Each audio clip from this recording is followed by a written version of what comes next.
We're officially back. As many of you already know, it's been a rough going for the OC Gamer family. Many of us have been dealing with personal tragedies. I myself have lost 4 family members thanks to this COVID-19 virus, but to lose Carlos, the heart of our group, was devastating. However, he would want us to march forward and do what we love, so we will honor his wish with a rousing discussion of the Capcom vs. Fighting series. Launching in Japanese arcades in 1996 with the release of X-Men vs. Street Fighter, this popular series has included the character rosters of well-known companies including Capcom, Marvel, SNK, and Tatsunoko.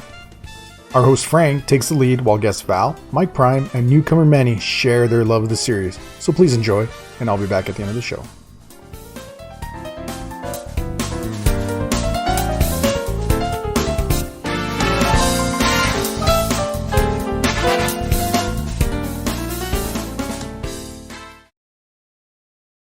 Okay, guys, welcome back to another episode of Obsessive Compulsive Gamer.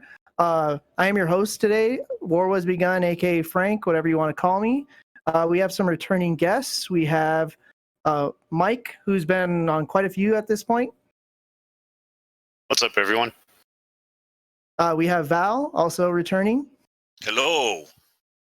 And we have the fabled Manny, who you've probably heard his name in previous podcasts, but he has decided to grace us with his presence this time. So, Manny, say hello. Hello, everybody. Thanks, Dr. Nick.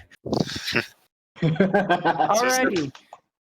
Just FYI, I'm not rolling my eyes at anyone. My camera is just in a weird position, so I'm bouncing back and forth between my screen. So if that looked like I dissed Manny's intro, I didn't. I mean, you can roll your eyes, even if, whatever. Yeah, can't wait for the comment section for that one, Mike. Alrighty, so the topic of discussion today, it's one that is very near and dear to our hearts, even the rest of the Obsessive Compulsive group, and it's the Capcom versus series more than one, because there are multiple series that Capcom did do.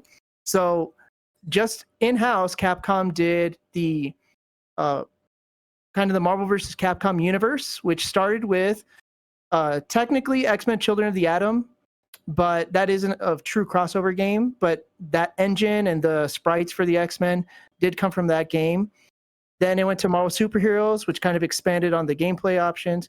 But those first two really aren't true crossovers. The first crossover in the Marvel series was actually X-Men vs. Street Fighter, which came out in 1996. Now, according to the history, I was reading up on Game Crate. It says that essentially by the mid-90s, a lot of fighting game fans were kind of tired of, just getting updates as opposed to proper new games. Well, Capcom decided to kind of put the best of both worlds. They took the fighting mechanics of Street Fighter.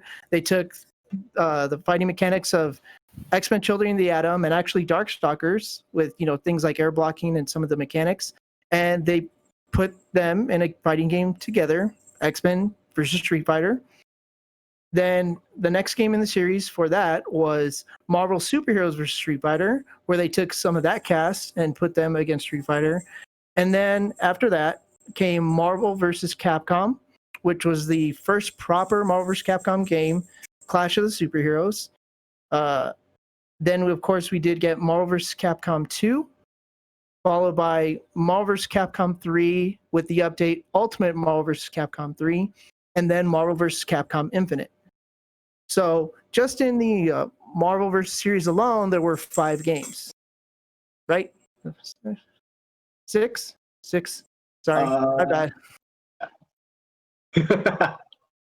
Just X-Men vs. Street Fighter, Marvel Superheroes vs. Street Fighter, Marvel vs. Capcom, Marvel vs. Capcom 2, Marvel vs. Capcom 3/Ultimate, and Marvel vs. Capcom Infinite. Now, yeah, I don't do math in public, so can't help you. Now, the update for 3 was that. How big an update was that? I actually have never played the Ultimate MVC3. So it's much better. Yeah, it is. They did, so of course, some gameplay balance changes. They added 12 characters to the roster. Oh, wow. Yeah. So it had a pretty good roster. And the first roster didn't have Strider. Yeah, the original Marvel vs. Capcom 3 didn't have Strider. The update did upset some fans because it only came out 6 months, I think 6 to 9 months after the initial game came out. That's right. I think that's why I didn't play it. I think it was because of that, because I had bought the original and I was pissed that they released. I didn't even really like the game to begin with, but I was kind of pissed off that they did that. So I think it was kind of a boycott that I just forgot about. And also, there was like no upgrade kit or anything like that. You had to buy full 40. That's right. Yeah. That was a full price game. Some Capcom bullshittery right there.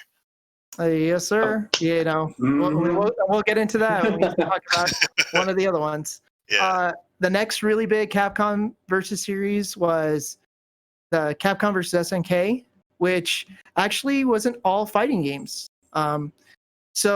According to Wikipedia, its origin is that fans misread an Arcadia magazine cover because they were covering King of Fighters 98 and Street Fighter Alpha 3, because they came out at the same time. And allegedly, they misread the cover, seeing it as King of Fighters versus Street Fighter. And, because of the uproar, it says Capcom and SNK supposedly signed a deal that would allow them to produce fighting games, based on their franchises, pitting those characters against each other. Now, the first SNK versus Capcom game was, let's see, there was a portable fighting game that came out on the Neo Geo Pocket. That one. Oh, I apologize. I jumped the gun. The first one was the Card Fighters Clash, and that one came out in '99. And so that was in the Pocket. That was, yes, also on the Pocket Color. Then came the SNK Match of the Millennium, which is the first proper fighting game in that series. Then, of course, we did get Capcom vs. SNK 2, which is probably, I'd say, the most well-received and the most played out of that entire series. And then an Obsessive Compulsive Gamer, huge fan favorite, which is the SNK vs. Capcom SVC Chaos. Oh yeah. Oh yeah. As unbalanced as that game is, and and as awful as it looks, it's. Yeah. I wouldn't say it looks awful. I think it has pretty. I still think it looks good. It doesn't look great, but it still looks good. One of the issues that a lot of reviewers had at the time is because the sprites did look good, but it was 2003, and you think about the games that came before it, especially like Capcom vs. SNK 2, which is a beautiful game. Those sprites are beautiful. So that's not a fair comparison at all, because that hardware was how many years old by then? Like 13, because I think it was like 89 or 90. It was still based on that original Neo Geo hardware. Exactly. So it's fair to criticize it for the graphics of the time, but you should actually be pretty impressed with what they're able to pull off with hardware that old and make it look that good. Yeah. And honestly, sorry, go ahead. I was saying they're like masters of their craft by that point, Yeah. Yeah, absolutely. So those are the two main series that Capcom did a versus series for. Of course, the SNK, they did collaborate with SNK, which unfortunately did go bankrupt in the early 2000s. And of course, they got sold off to Playmore, and eventually they went bankrupt and stuff like that. So SVC Chaos is regarded as kind of like fulfilling their obligation, as opposed to, them putting a lot of time into it, which I think probably is why it's so unbalanced, which anybody who's played it knows how unbalanced that game is, but it's still, really fun to play. Yeah. And plus it's one-on-one versus a team match, which you were kind of used to with King of Fighters. So to limit that I remember when I first played it, that was one of those things I kind of commented, like, why would they not put a team option? But it is what it is. I actually thought that was one of the reasons they wanted to make that one more Capcom style rather than SNK.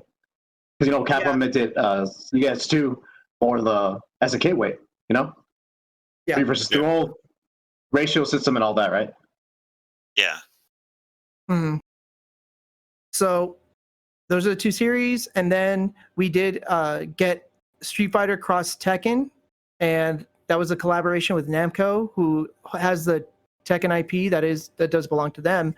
That did not do well at all for multiple reasons, which we can get into in a little bit. There was actually supposed to be a Tekken Cross Street Fighter, where it was Street Fighter characters in the Tekken fighting engine, because of course Street Fighter Cross Tekken was 2D Street Fighter style. Of course, there's still rumors of it slowly being in development, but it's been dead in the water probably since about 2013, I think, is the last time that they had any updates for it. And then kind of not necessarily an oddball, but just one that any casual fans are not going to be familiar with is Tatsunoko versus Capcom, which Tatsunoko is a Japanese company. They have their own characters and everything like that, and they did collaborate together to make a versus series, which if you can ever find a copy of that game, I highly recommend you pick it up, because they are no longer being made, obviously, because it's on the Wii, but there were limited copies produced. So yeah, and that's a really fun game too. They didn't have a digital release for that? Digital? I don't know. I don't think so. I don't think so. Actually, I want to add something to that game. The Japanese version has different characters than the US. The US? Absolutely. Yeah. You're right.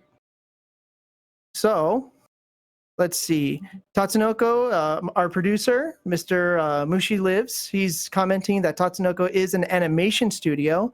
And of course, they weren't producing anymore due to licensing, of course. The dreaded industry, killer of creativity, which is licensing and copyright. I hear some crazy noise. Did anybody else hear that? Sound like a motorcycle driving by somebody's apartment. Yeah. Or house. All right. So, combined, that's over 10 plus games just in different versus series alone. So let's go ahead and let's start with the questions, gentlemen. So our first question is, when did you first experience the crossover series? We're not going to include X-Men, Children of the Atom, or Marvel Superheroes because they weren't true crossovers. So I guess, whether you want to talk about SNK, X-Men vs. Street Fighter, let's start with Manny. Let's see. Pistol Pete's, Marvel vs. Capcom 2. Wow. I remember they had an arcade, a full arcade of it. Loved it. I sucked at it at that point, but because I was like a little 10, 11 maybe, like that. But yeah, that was definitely my first one, and fell in love with it. That's true. You were 10? Man, I remember being 20 something when that game came out. When did it come out? 2000. Marvel vs. Capcom 2 was 2000. So you were 11 then. 11, yeah. Yeah. I just graduated from high school. Okay, so let me ask you this: what do you remember about Marvel vs. Capcom 2 specifically that you really, really enjoyed? Like, do you remember the characters you first picked? Any of that stuff? Yeah. Well, I do remember, because at that point, I already had experience with my brother, like Alpha 3 and stuff like that. So I knew how to do, not like combos, but like the super combos and stuff like that, supers. So I remember, I was one of the few kids there at Pistol Pete's that actually could do, Ryu's Hadouken, his, what do they call it now? I think it was just Shinko. And, dude, it was so fast. That's why I remember I liked it so much. And I wasn't an Akuma person at that time. I don't even think Akuma was in that version. Yeah, he was. Yeah, he was. He was. Was he? Yeah, he was in Marvel vs. Capcom 2. All the Shotos were, actually. Oh, no, I know he's in Marvel vs. Capcom 2, but I wasn't sure if he was unlocked in that particular cabinet. Oh, okay, yeah. Oh, right, yeah, because the roster initially is really small. You have to, I think it's a time thing, or... It's time. Yeah. In the arcade. It's more like 12 or 15 you have to unlock? Something like that. Oh, it's more than that, if I'm not mistaken. But we can look that up. I remember I was a Shoto team, like Ryu, Ken, Well, Dan wasn't there. Who else was I? Oh, Strider, of course, because even I still played Strider 2 even though I was a kid. And yeah, dude, that's what made me fall in love with it was actually that's the first time I actually had kids like come around and be like, oh, how'd you do that? How'd you do this? You know, moron kids who don't know how to do shit, right? So I was like the one like, yeah, guys, check this out. And then I'd be done. I remember getting absolutely demolished by some punk teenager though. Like he was one of the frequents of there, right? So they would go play and stuff like that. So I get my ass kicked and I go play Time Crashers or something. But it was fun. You know what I just thought of is that you said Pistol Pete's, but Marvel vs. Capcom 2 was 2000, so I guess it closed later than we initially thought, Val. Yeah, I mean, I didn't live here when it was gone. That's true. Yeah, I guess that would be the case. I'm about to find out because I'm pretty sure I think it closed around I was 13 or something like that. Because I was already kind of beyond that. I guess that kitty age, I would say. Or I guess I was focused on other things, you know. Yeah, I'm not sure. Baseball cards. Baseball. All right. Kiwi T-ball. Well, thanks for sharing, Manny. Let's go ahead and move on with Val. Yeah. So I was gonna be total jerk and say, well, technically, Children of the Atom was the first crossover with Akuma, but yeah, I guess it doesn't count too much. No, I remember when Street Fighter or X-Men vs. Street Fighter came out, and it actually, like, if you hadn't seen it, it kind of sounded ridiculous. But you saw the game itself, and you realize how much sense it actually makes. Because really, all the Street Fighters should be considered mutants anyway. They're shooting fireballs and shit like that. No, that game, I don't remember who I picked first. It was probably Ryu and Wolverine, most likely. But yeah, I that probably is my favorite look of any of the Street Fighter series games. Is like that the artwork that they use for those games. I love it. It's the alpha style art. Yeah. But I thought the X-Men look amazing in that game, and it was easy to play also. And it's I'm gonna kind of get to that in a later question that you have, but it's a very approachable game, right? You don't have to be very technically skilled at fighters to really enjoy that one. So I think that's kind of part of what makes it so cool. Interesting. You know, it's and it does still have the full 6 buttons, you know, the light, medium, hard for both punches and kicks. Super moves were simplified, of course. So instead of having to do like double motions or any charge for those super moves, it was normally just a regular motion and you hit 2 buttons. Yeah, you know, and another note, if I'm not mistaken, of course, this was also during the time that the X-Men anime series was still somewhat popular. I think it had already ended by 96 or 97, but I believe they were drawn in that art style, or at least as an homage, because all the colors for the X-Men were based on the animated series versions. In fact, they got the actor that plays Wolverine to do the voice for the game. Yeah, which is really awesome when you hear it. When you approach the machine, you're like, oh my god, they actually got the guy that is Wolverine. Yeah, I think they got the whole X-Men cast, if I'm not mistaken. But I think so, yeah. I think Cyclops too sounded familiar. Yeah, I'm sure Rogue is actually as well. Rogue, yeah. Oh yeah, Rogue, definitely Rogue. But absolutely, you know, I totally agree with you. Those games are still, I mean, those 2D sprites, they age so beautifully, and then with the backgrounds, you know, the interactions, even just the little standing idle animations, they all still really hold up very well, I think. Yeah. Alrighty, Mike. So what was your first experience with the crossover? And just to give credit to Val, he is technically correct because Akuma did appear as a secret character in Children of the Atom, but it didn't have the full crossover gameplay, which is kind of why we didn't really include that one. Plus, he's completely busted. The game itself is busted in general. Yeah. That's not true. It's Okay, then Akuma, guys. It looks great, but Children of the Atom is a pretty crappy fight. Just because Akuma's in it doesn't mean it's a good game. That's true. All right, Mike. What was your favorite experience? So technically, Children of the Atom was the first one that I played, but I didn't answer the question that way because of the disclaimer on it. So the one that I remember the most, though, and I don't know if it happened this way, but it's the way I remember it. It was Marvel vs. Capcom 1, and there was a Chico's Tacos that was very near the high school that we all went to, or at least me and Frank and Val. And I remember going there with Frank and some other people one lunchtime and playing Marvel vs. Capcom for the first time in my life. I think that's how it happened. I'm not 100% sure, but it was a long time ago. But I just remember the thing that tripped me out about that game the most was I'm a huge Mega Man X fan, and you could play as Mega Man in the game. So that was like super appealing to me for some reason. And he didn't even end up being my main character ultimately, but I just liked the option, I guess.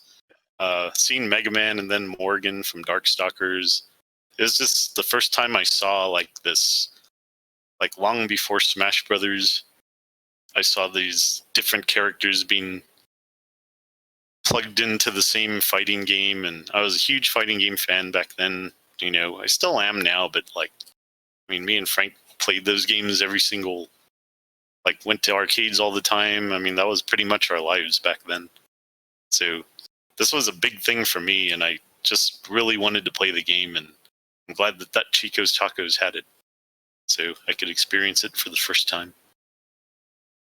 Yeah. And later I moved to Strider when I started to learn air combos, because that was a lot of fun. Yeah, I think you probably did play X-Men vs. Street Fighter before that. I probably did. I just don't remember.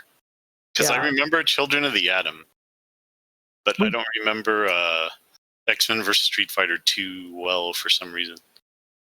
Yeah, well, out of all of them, because that was the first one that came out, like, for me, that was my first experience was X-Men vs. Street Fighter. But Marvel Superheroes vs. Street Fighter, I don't even think I played in arcades. I played it first on the PS1 port. Yeah, so, me too. Oh yeah, me too.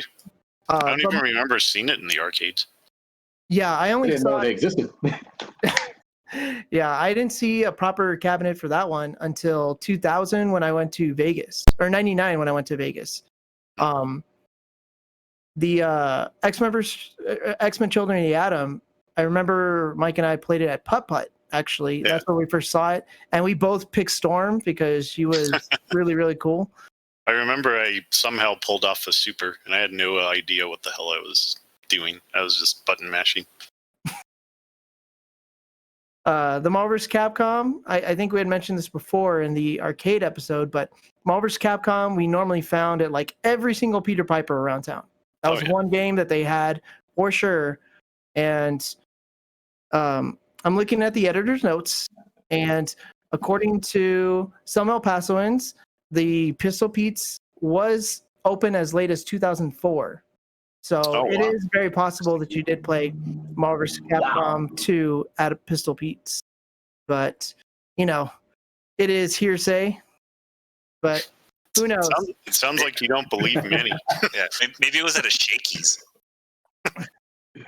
You know what? When you're a kid, all the arcades, they kind of mesh together, I suppose. I'm pretty sure, I'm almost 100% sure it was Pistol Pizza, because I remember going to that, going to Time Crisis 2, which I know for sure they had, and also going to Virtual On, because they had the full deck machine. That's one of my favorite arcades, period. And you got on the carousel afterwards, after you got the money? I was too old for that at that point. No, you never were. I was a poor Val. Hey, you're never too old, man. I remember getting kicked out of one of the McDonald's playpens because I was like too old to be in there. That was only 2 years ago. I like how you said too old instead of like too big. I guess I was probably too big too, but the guy, like, I was like, I don't know, like 12 or 13, I guess. Okay. And the guy came by and said, like, "Sir, you can't be in there. You have to be," like, he pointed. They had one of those this tall or whatever. So I never knew that, like, if you go beyond the thing, it's a disqualifier too. So I learned that day. Okay. Oh, sorry, that had nothing to do with this podcast.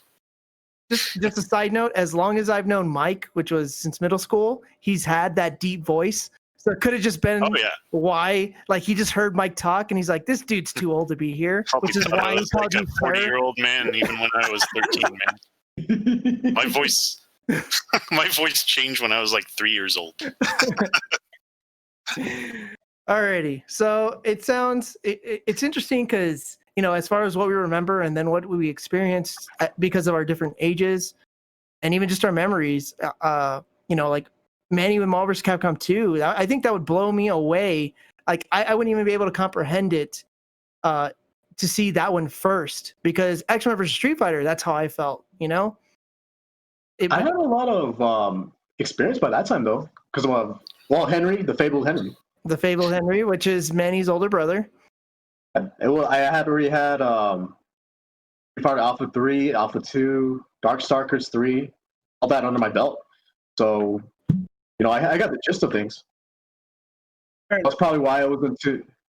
I mean, it's still like awesome, but you know, I wasn't here just completely out of my element. You know. Yeah, that makes sense. I mean, I never had an older brother to play video games with, so a lot of what I was introduced was actually whenever Mike and I stumbled across anything, or if he bought a game and we got to play it. But let's keep the conversation rolling. So our second question is, which of the crossover games have you played and on what hardware? And then there are two subsequent questions. Do you prefer arcade or console? Why? And what ports would you recommend? So with this one, I'm going to start off with Val. So, sir, what crossover games have you played?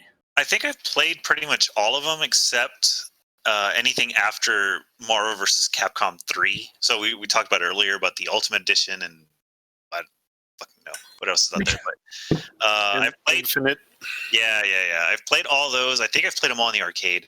The one I've played the most is Marvel vs. Capcom 1, because we had one at community college, and we used to hang out there all the time, and we played that game so much. So there was that one. As far as what I prefer, I would probably lean towards the arcade, except probably my favorite one is Capcom versus SNK 2, and the home port is better because you can customize more stuff. So you can do like the customized grooves, and you can build your own characters and colors and name them and stuff like that. I mean, you can't do too much customization, but it's still there, and the arcade doesn't really offer that. And those ports are pretty much perfect. So I would say, depending on the game, but in a lot of cases, like the Saturn ports with those memory cards, those ports are pretty much perfect. So it's kind of hard to say, but you know, arcade is arcade. It comes with an ambiance and an atmosphere that you can't replicate at home. So there'll always be that, I guess. That's fair enough. And of course, not every single game made it to the arcade, because by the early 2000s, arcades were already dying out, and most video game companies were shifting to just porting straight to consoles. You know, Capcom vs. SNK 1, I know, was in arcades. I'm not sure about Capcom vs. SNK 2, just the regular version, right? Because was there a roster difference between the home and the arcade? I don't think so. I'm trying to think if like Ultra Rugal and Shin Akuma were available. I think they were, but I know they're playable on the home version. I'm not sure they're playable on the arcade at all. Okay. But yeah, the roster is pretty much the same between the two. Okay. I know SVC Chaos. That one was one of the last ones I saw in the arcade. I think the first one that was straight to home was Marvel vs. Capcom 3, if I'm not mistaken. Yeah, that's right. And that was 2011. Mm-hmm. So you play, yeah. So I imagine you're talking about X-Men vs. Street Fighter, Marvel Super vs. Street Fighter, Marvel vs. Capcom, or vs. Capcom 2, Capcom vs. SNK Match of the Millennium, Capcom vs. SNK 2, SVC Chaos. I think together we played most of those. Yeah, I think when you mentioned that you've never seen Marvel Superheroes versus X or Street Fighter, I think you're right. I don't think I've ever played that in the arcade because I played a lot of that on the PS1. When I moved to Austin, I think that was one of the games that we played the most between my roommates and I. Was that one? We played the hell out of that game. Which is a testament to your dedication to that game, because the PS1 ports for X-Men vs. Street Fighter, Marvel Superheroes vs. Street Fighter, and Marvel vs. Capcom 1 are all, they're gimped. Yeah, they are. Yeah, I mean, because you don't have the option with like the Saturn where you can add that memory card to increase like the load times and stuff like that. So, they removed the crossover. That's right. Yeah, and I totally forgot about that. That's true. It was only assists for Marvel vs. Capcom 1. Yeah, only. Yeah, assists? I think it was. Yeah. So actually, let me just explain for anybody who hasn't played the PS1 ports. For X-Men vs. Street Fighter, the only way to do the crossover was actually, I believe, like a Pro Action Replay cheat, and you can only play against a mirrored team that was opposite. So, like, let's say that you were, Cyclops and Rogue, then the other team would be Rogue and Cyclops. Now, in Marvel Superheroes versus Street Fighter, there was a crossover mode. There was the crossover mode. Unfortunately, it was also the same thing to where it had to be mirrored teams. And if you played the crossover mode all the way through, you played through every single character until you got to the final boss, which was Cyber Akuma. In Marvel vs. Capcom 1, I believe it was the same thing with the crossover mode. It was a mirror match, but like Manny said, for the assists, it was only the assist characters that could come out. But see, it was also broken because you could call those assist characters out unlimited amount of times, and that already kind of unbalances the game as it is. So those PS1 ports, if that's the only way you can play it, which is the only way some of us could play it, we played it that way. But I would not recommend those ports. Yeah, those are pretty terrible. But yeah, back then we didn't have emulation. I mean, because CPS2 emulation didn't even exist yet. My roommate had a PS1. That's all we had. So yeah, we're pretty much limited to just that one. True. But the Saturn ports that Val is referring to are for X-Men vs. Street Fighter and for Marvel Superheroes vs. Street Fighter. Both of those did play like arcade perfect on the Saturn if you had the 4 megabyte RAM cart, and it was only released in Japan for both of those. Yeah. But it's if you could get it back then, that was the way to bring the arcade home for those two games. All right, let's move on to Mike. How about you, sir? What have you played, and on what hardware? Man, I played most of them. So the arcade, I guess, X-Men versus Street Fighter and Marvel vs. Capcom 1 and 2 for sure. I didn't play any of the SNK ones in the arcade, I don't believe. At least not to start with. Most of those were on console. But yeah, I've pretty much just like Val and you, probably many. I've on one way or another, probably mostly on console, I've played like all of the Versus games. I know, of course, like Tatsunoko I played on Wii. But yeah, pretty much just I played all of them. Let's see. What was the other part of this question? I'm sorry. Would you rather play on arcade or console? I'm just used to the consoles because we played them so much, like with each other on the consoles all the time. So I personally prefer console. I'd love, like, if there was an arcade, absolutely. I'd love to play it on the arcade, but the muscle memory for all of those games right now is all on a controller, so that's always kind of what I'm going to prefer to use at the moment. But yeah, pretty much like I only played like those 4 games in the arcade, and then the rest of them were all on consoles anyway. Okay. So since you are so familiar with the console versions, like which ones would you recommend? Because Marvel vs. Capcom 1 and Marvel vs. Capcom 2, they did get ported to multiple systems. So even though the controller sucks, I remember having them on the Dreamcast, or at least borrowing them from people on the Dreamcast. And I thought the games looked absolutely beautiful on those consoles, especially the first one on the Dreamcast console. And that was my favorite port of it, I guess, out of all of them. I don't know what other ones there were. I think they were on PS2, right? Or Marvel vs. Capcom 2 was. Marvel vs. Capcom 2 was on Dreamcast, PS2, and the original Xbox. Right. Marvel vs. Capcom 1 was on the Dreamcast, but it also did get ported to PS3 under the Marvel vs. Capcom Origins banner. Oh, right. I have that. But So, yeah, I love the Dreamcast version. I got used to the controller. I mean, after a while, I stopped feeling my left thumb, so I could continue playing it for hours. But that terrible D-pad. Yeah, that was the worst part of it, man. Jeez, man. That controller just sucked generally. Oh yeah, big time. I mean, it was fine for like other games when you didn't use the D-pad too much. mhm. But for that one, yeah, it was brutal, but it was all I had at the time, I guess. Well, why has I it be don't so even know big? With such tiny little thing. Yeah.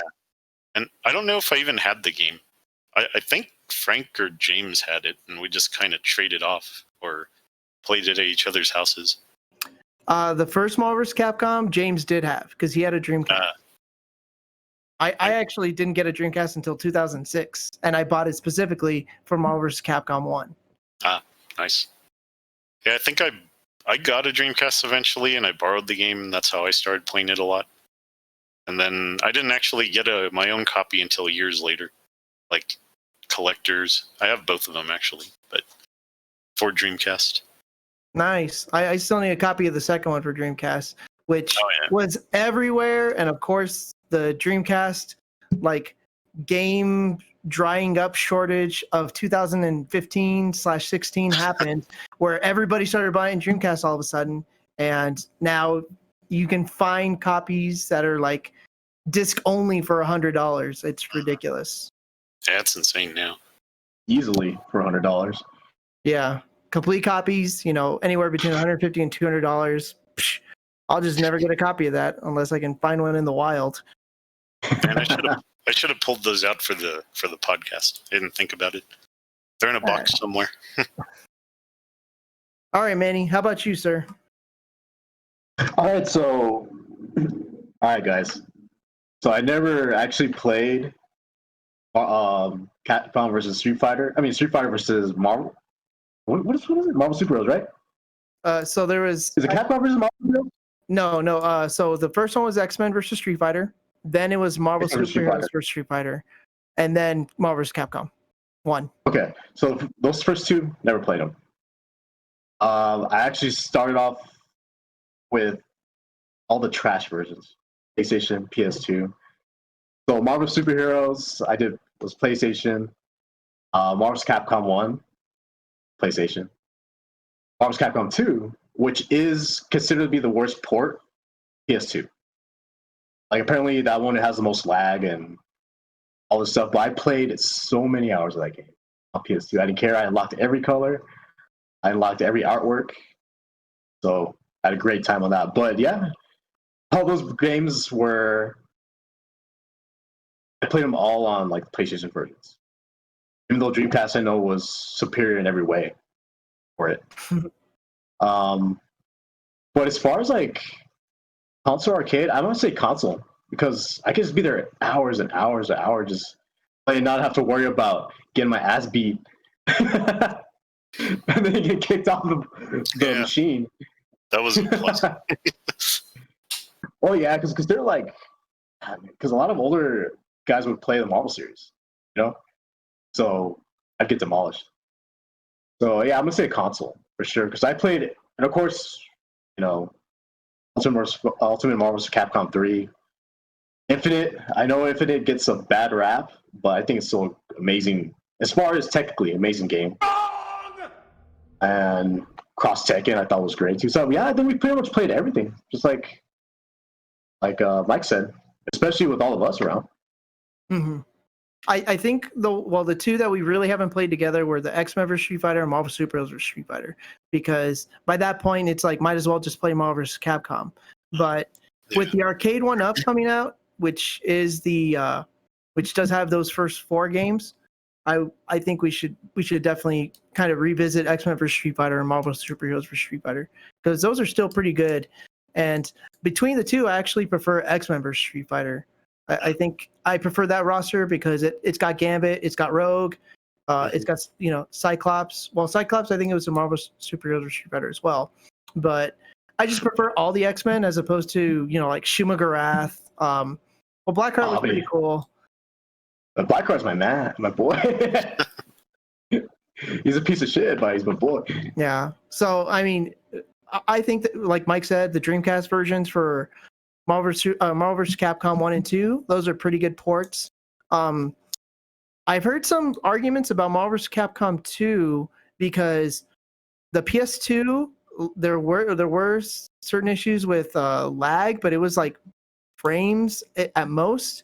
And then the Xbox port, it was more cleaned up, but I think inputs they had some, I don't know, there's just kind of like that PS2 for Xbox debate. But most people still prefer the PS2 one despite its technical flaws, so to speak. The worst port for Marvel vs. Capcom 2 is that PS3 digital release. That thing is garbage. What's wrong with it? Actually, I've heard that's the best one though.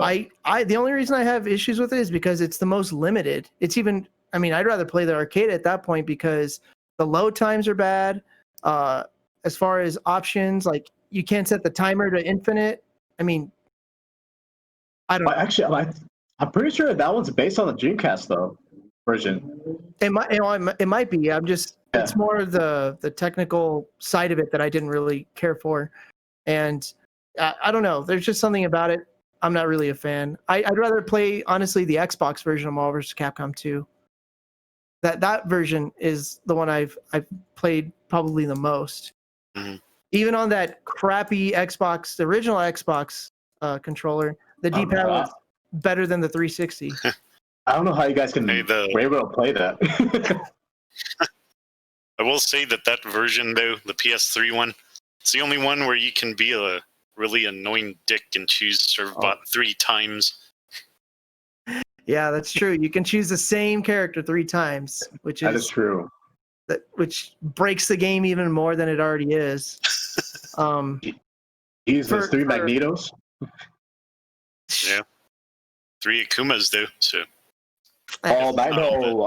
Magneto trumps Akuma in that game by like 10 times. Magneto's like the biggest. Magneto. Well, he's part of the top tier team. It's Magneto, Storm, Sentinel, and then you lose. Yeah.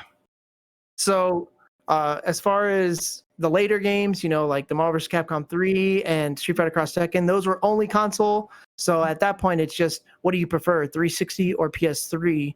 I believe the 360 was played in tournaments more because there weren't issues with lag or any sort of frame rate drops or anything like that, because the PS3 did have those issues. I know in Street Fighter Cross Tekken, and I think even Marvel vs. Capcom 3.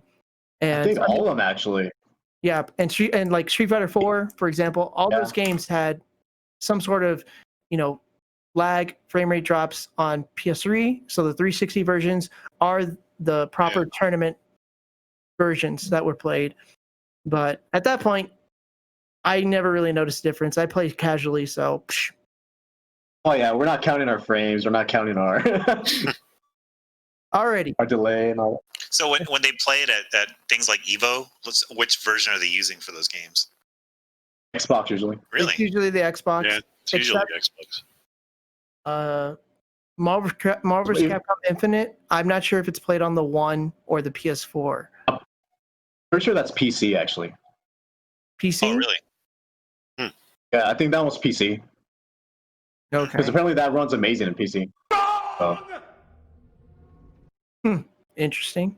So a little update for the Capcom vs. SNK 2. There was an update on the home console called EO that did add in Evil Ryu, Orochimaru, Shinakuma, and Ultimate Rugal. So there was a slight difference. I think you're right. Yeah, the one I had for PS2 had those characters, and you had to unlock them. But I guess the original arcade did not have those characters. Like Evil Ryu wasn't in there. I don't think they were unlockable. Okay, that sounds right. Huh. Okay. So moving along. See, our third question. What is your favorite game in the series and why? Now, because we're talking about multiple series, you can have more than one favorite game, absolutely. You know, we've talked about the Capcom versus SNK, Marvel versus Capcom, and then, well, at least those two, you can have multiple favorite games. So let's go ahead and start with Manny on this. No, not Manny. Mike on this question. So this one's easy. SVC Chaos all the way. I don't know why, but I love that game.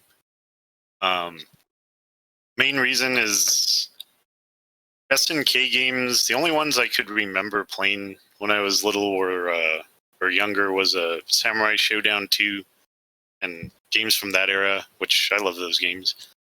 And then later on, I got into King of Fighters and just the whole different kind of game engine, I guess, was really interesting to me. So when SVC Chaos came out and pretty much merged, like, you know, Street Fighter, Samurai Showdown, and King of Fighters with that engine, it was amazing. Like, and I think Frank's the one that actually showed it to me the first time, because I never played that game in the arcade, at least not to start with. But that's hands down my favorite crossover game. I guess probably Marvel vs. Capcom 1 would be the second one, or my other favorite one, just because I remember playing it on the Dreamcast so much. But yeah, I don't know, like SVC Chaos was just really cool to me. Nice. So on SVC Chaos, if I'm not mistaken, and here it was only released on Xbox and not PS2. I'm not really sure why. I guess it probably didn't sell well enough, or they didn't think it was going to sell well enough. Because the ROM I have of it is a European version of it. I've never found a US version of that game. Well, just the Xbox one, the original Xbox. Oh yeah, but for PS2. Sorry, I should have said that. I don't have an Xbox emulator. So wait, you're saying it was released in Europe for the PS2, but not in the US? And Japan. And Japan, yeah, but Japan gets everything, so they don't count. Yeah, that's true. Alrighty. So Marvel vs. Capcom 1 and SVC Chaos. I think those are pretty good picks, in all honesty. Yeah. Thank you. All right. So how about you, Manny? What are your favorites in each series? Oh, easy. Same as Mike, actually, except for SVC Chaos. As far as we're gonna go for like to not the Marvel side, absolutely, dude. Because I like CVS 2 a lot. Thing is, I hate fighting Sagat. I hate fighting against Blanca so much. I hate it, dude. It makes it unfun for me because they're so broken. Like, oh yeah, it hits you on everything. Like Sagat's low punch. But SVC Chaos, dude. I mean, we've had our matches. Some of the most hype, intense matches were just completely drained afterwards. So I would say for sure, as far as a group, I think SVC Chaos, that's why I love it so much, is we have, I think, the most fun out of the one. Who knows all. And of course, Marvel vs. Capcom 2 is my absolute. Huh? Especially at Chino's house, man. Yeah, dude. The arcade cabinet and everything, that's great. That's the most fun I've had with that game was playing with you guys over there. And we're just leaning against our arcade afterwards, like, that was a long match. And of course, Marvel's Capcom 2. I think that's just a damn near, it's not perfect, of course, but as far as one of my favorite fighting games, easily that one. This roster, characters, has like 10 of my favorite characters of any video game, video game comics. So yeah, that would be the picks. Very nice. The roster on Marvel's Capcom 2, if I think it's 56 characters. Something like 56? that. It might be a little more, maybe 64, but I know it's 50 plus at the very least because it's got every single character from X-Men Children of the Atom, Marvel Superheroes, X-Men, everything that came before it. Every character made it in. Plus they added, some that were brand new. For example, like Ruby Hart, they added in, who else? Cable. 56 total. Yeah, 56. Bill. There was that cactus guy. Amingo. Amingo also, man. Amingo. Who else? And the Darkstalkers characters as well. A lot of all girls. And Karis, that mummy pharaoh guy or whatever he is. Anakaris, yes. Anakaris, yeah. So they added in a lot of characters that had been in maybe not necessarily the Versus series, but from Darkstalkers and other Capcom IPs. Jill. Commando. Jill. Yeah, that's right. Jill. Captain Commando. Was it Captain Commando in Marvel's Capcom 1? Marvel's Capcom 1, right? Yeah, he was in 1. And that's the first time I think you see two different Wolverines too, right? The Bone Claw versus Adamantium. Yes. Claw. Yeah. Bone Claw was complete trash, though. That's the first one you get because you have to unlock the other one later. Yeah, with the time release. Well, on the console version, you could earn points to purchase the characters, like Manny was mentioning earlier. As far as the artwork and colors and all that stuff, you just you beat the game and they give you a certain amount of points. You buy a character. Is that how it works for all home consoles, or up to the PS2 and Xbox? Because the PS3 one, everybody's unlocked. Yeah. And every color's unlocked. What about like Dreamcast? Because I know those are locked. To unlock those. Dreamcast, it was the same way. Oh, You had to earn points. So it was actually the proper way instead of pay DLC where you have to buy characters. That. Buy the character unlock for $30. So as long as it's not on disc DLC. Oh yeah. And we'll get to that one. Yeah, we'll get that. So Manny's picks also SVC and Marvel's Capcom 2 as opposed to Mike's Marvel's Capcom 1. Very respectable, awesome picks. How about you, Val? What are your picks for favorite games? Yeah, so I would say I mentioned Capcom vs. SNK 2. Probably one of my favorite ones for like in the entire Versus series is probably that one. I just love the artwork. I especially love what Capcom did with the SNK characters. I think the sprites look amazing. My complaint with that series is how they kind of cheapened some of the artwork for the other characters. Like, so they redid the sprites for Ryu, Ken. In part 2, they redid Chun-Li. But they bring in the alpha sprites for Zangief, Morgan, Sagat, and they look terrible in comparison to the new sprites. So Morgan is definitely the worst because they look like they copied paste. Yeah, it looks it's so stark in contrast with like the really nice sprites they added for the game. It's like, why didn't they just take the time and properly redo the sprites for the entire roster? And that really pisses me off about the game. But overall, I think it's a fun game. I like the ratio system. The announcer is probably another complaint of mine. I think he's kind of he's awesome, man. No, he sucks, man. I think he's so annoying, but it is what it is. Hey, you know what? If Val has this many complaints about his favorite game in the series, if anything, that's just a testament to how good that game is overall. Yeah, because especially that's true. No, it's amazing. All I knew is complaints for his least favorite game in the series. I'm getting there.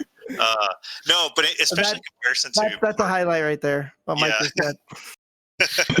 No, especially in comparison to part 1. I think Capcom versus SNK 1 is really rough. It looks great, but part 2 it just improves it in every way. I think. As for the Marvel ones, I think Marvel versus Capcom 1 is probably my favorite one.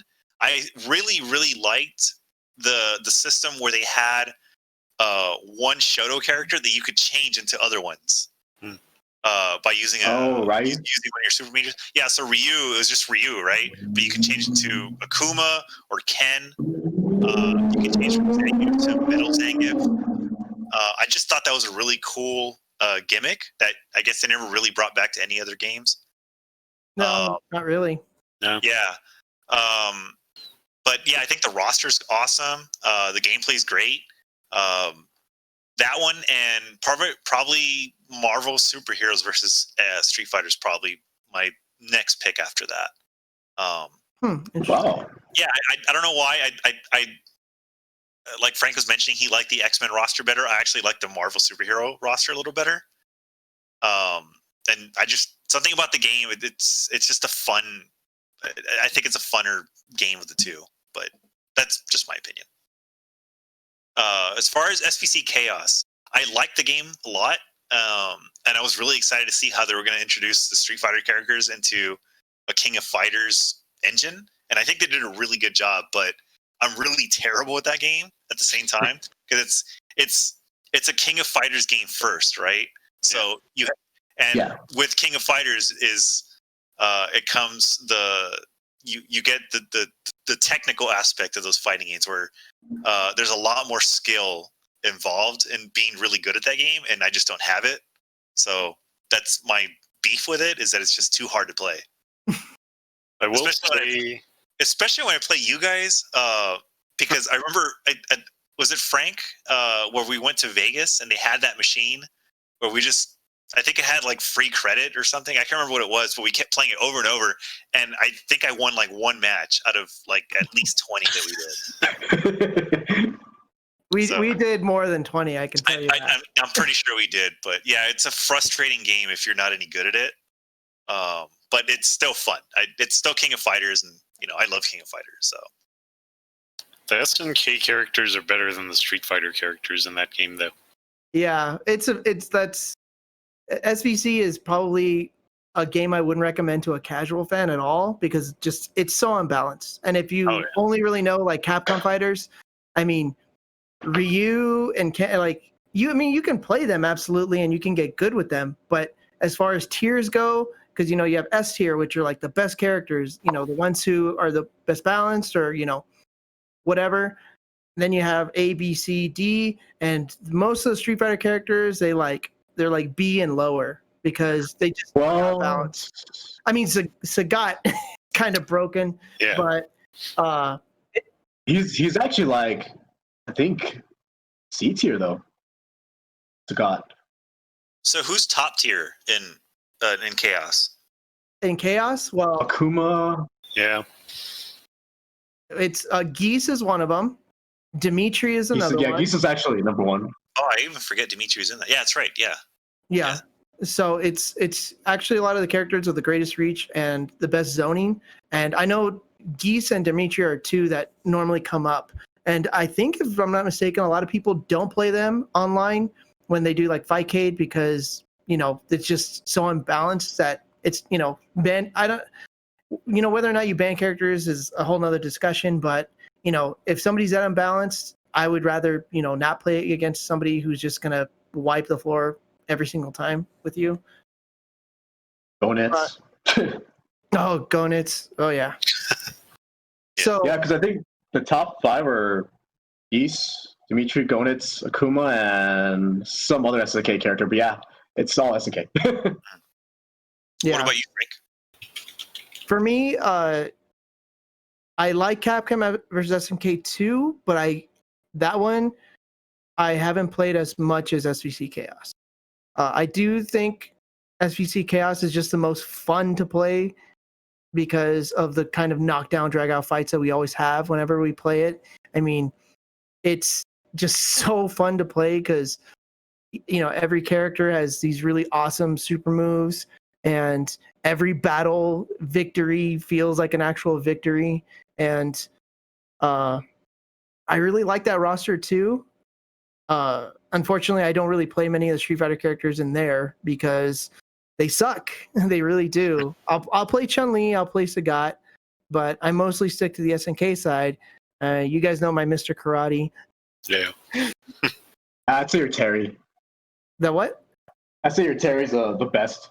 No, I think I'm still better with Mr. Karate. I've experienced his Mr. Karate too many times. But I think that's definitely his strongest. Also, because of the sprites, because of the characters drawn in the SNK style for the Capcom characters, it's just beautiful. I think as beautiful as the sprites are in Capcom vs SNK 2, I like the different artwork for SVC more, just because it has a rougher look, but it's still just really well done artwork. I would love to get like an art book of just SVC Chaos characters, you know, which I think Japan has an SVC Chaos art book if that I've seen on eBay. But an interesting note is that SVC Chaos is one of the last games released on the Neo Geo AES. It's a very rare game, so to get a complete copy for the Neo Geo, it's going to cost you anywhere between $500 to $1,500, depending on if it's open. What's a Neo Geo? Yeah. As far as a Neo Geo, like $1,000 right now? No, you can still get an AES console anywhere between like $300 just for the console to like $600-700 completely boxed with controllers and a game. But I mean, it's usually the Japanese ones too, right? Because the American one is pretty uncommon. Yes.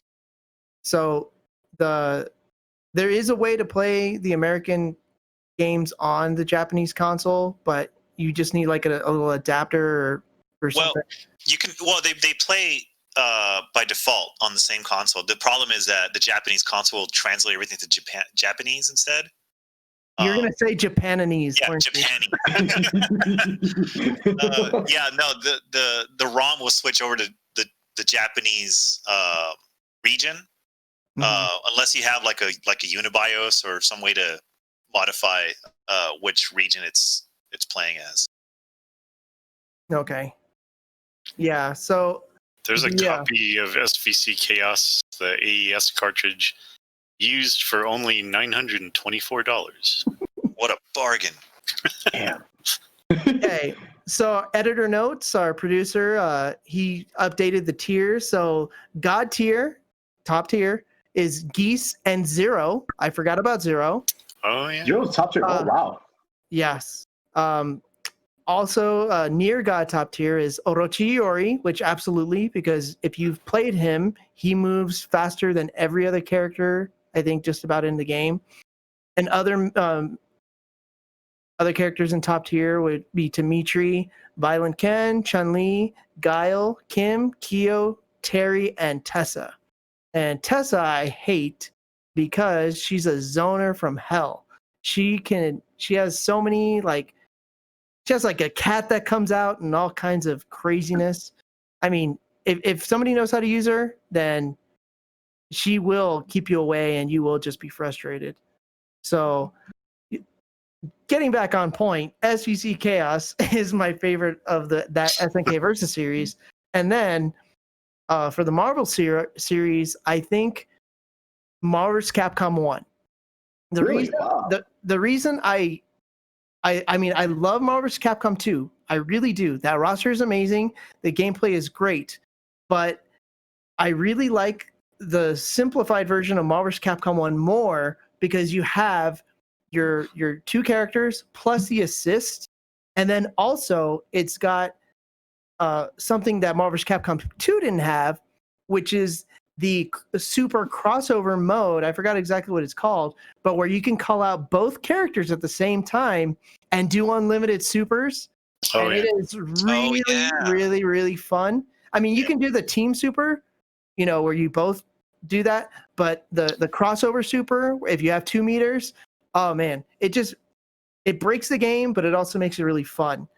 Also, they actually have a story mode in it, and I like the final boss better. Abyss was cool, I guess. Like he was created just for Marvel vs. Capcom 2, but it was easier.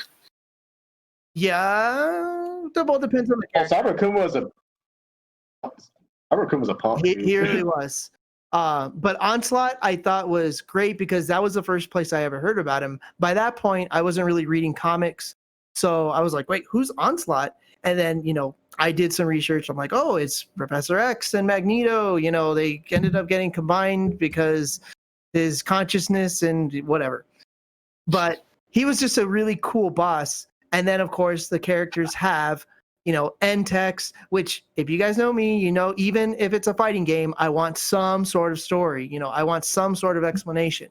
And Marvel vs. Capcom 2 is that pure arcade experience, and playing it is fun as hell, but there's nothing beyond that. So, and also... Oh, absolutely not. And also, I prefer the soundtrack for Marvel vs. Capcom 1 as opposed to Marvel vs. Capcom 2. I know Gino... Gino's going to say something, but yeah, I can't stand that. I can't stand MVC 2. I have warmed up to the Marvel vs. Capcom 2 soundtrack. That jazz has grown on me, but overall, it is still very out of place for a huge crossover from these 2 giant companies. You're like, you're going to... Go ahead. I've been taken for enough rides, man. I'm ready for the ride to end. This is me saying something, so just note my displeasure. So, Marvel vs. Capcom 1, I really like just the system, the Sys characters, and just the way it played a little bit more. But Marvel vs. Capcom 2 is absolutely a very close second, because that roster, as we mentioned before, is amazing. All 56 characters. Granted, I only probably play about 15, but even so, having the options, you're hanging out with friends, you want to mess around, you can try out somebody else, But sadly, I agree with Manny. We did mention earlier Street Fighter Cross Tekken. That is a fun game.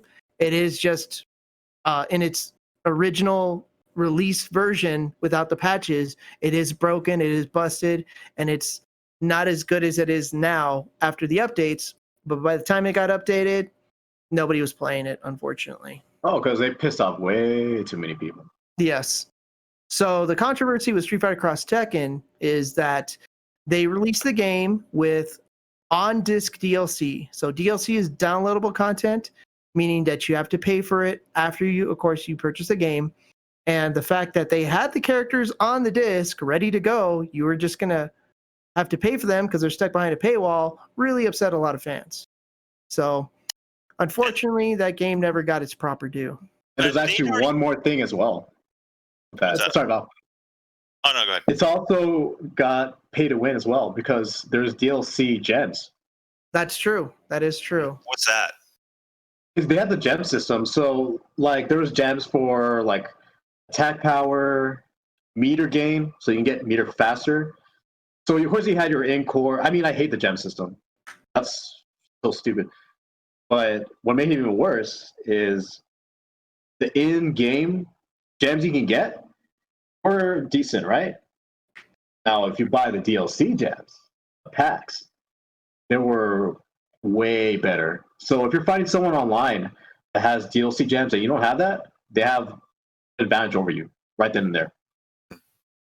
So, you can have a guy that blew all his money on gems, and he's probably going to win because he's probably going to have the best attack up gem, meter gain ×2, ×3, whatever it might have, and you're going to get demolished. So it was also a pay to win system as well. That's lame. Yeah. So there were issues with that. Tatsunoko, that unfortunately I think gets lost and it gets lost by the wayside because it was only on the Wii. They unfortunately they should have put it on another system, because that game I think is actually better, of course, than Street Fighter Cross Tekken. It is also one of the busted versus games, but it's just a very interesting roster, especially if you don't know the Tatsunoko Animation Studio, which I didn't at the time, and I still don't, but at least I played that game. Neither do I. Well, that's its downside, isn't it? That's why no one talks about it, because half the roster is completely foreign to almost most fighting game fans in the U.S. Yes. Like you said, I'd never heard of the Tatsunoko brands before, and I still don't know who those characters are. So to me, it was just less interest in the game for me to play it, just because I didn't really care about these new characters.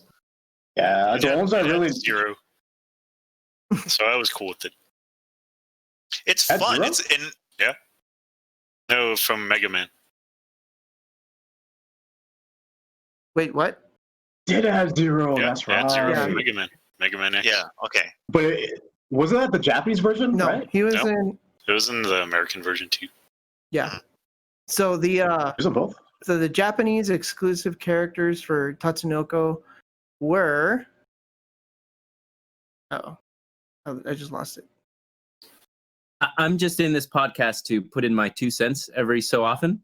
And Tatsunoko is my absolute favorite game of that generation, aside from Street Fighter 4. And that's all I'm going to say about it. Nice. So, Tatsunoko, I think we're good with this question. So let's go ahead and move on. And let's go to our starting gentleman, Mr. Manny. And how has the series impacted your perception of fighting games? It made me realize that team-based fighting games is probably my worst. Because honestly, I love them, but it made me actually appreciate, in my mind, how difficult they could be. Because having to manage, especially Marvel Capcom 2, dude, having to manage the timing, the assists, and all that. So I think it definitely made me better. I think in playing single character games. So, You're wrong. You're wrong, Manny. You're wrong. how am I wrong?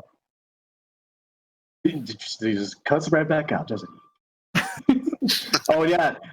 And as voice far was as Gordy, so one more thing I gotta say about Tatsunoko is Yatterman can go to hell. That's for Dino. But yeah, I think that's basically it, dude. You know what? I would say Marvel's Capcom probably helped me branch out into other fighting games as well. Because I remember after that, I want to start trying out Tekken. Because I didn't really play Tekken much at home. It was mostly Street Fighter, Darkstalkers, mostly the Capcom games with my brother. But I know Marvel's Capcom 2, especially in the arcade, that did make me want to branch out to, other different fighting games, So, I think that's about it. Okay. So, how about you, Val? How has the series impacted your perception of fighting games? sorry, guys. So I would say, from my opinion, what the crossover games did is it introduced fighting games to people that probably weren't going to play them or weren't fighting game fans, right? So you had Marvel Comics fans come to the game because it's got Marvel characters, right? But also those games made fighting games a lot easier to play, in my opinion. Where it wasn't as technical to be any good at the game. Well, you could be good at the game in some cases just by button mashing, especially I'm probably gonna get some shit for this.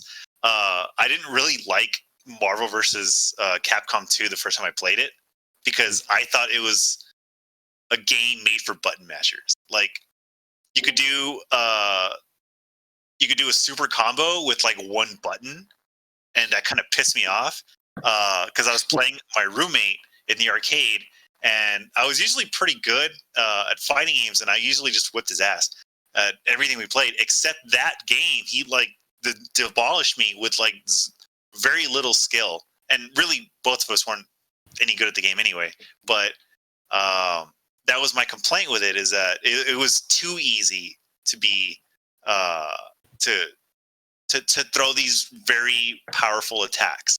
But I guess that could be a good thing, right? That could be something that attracts gamers to or potential new fighting game fans to the series, because it's more approachable.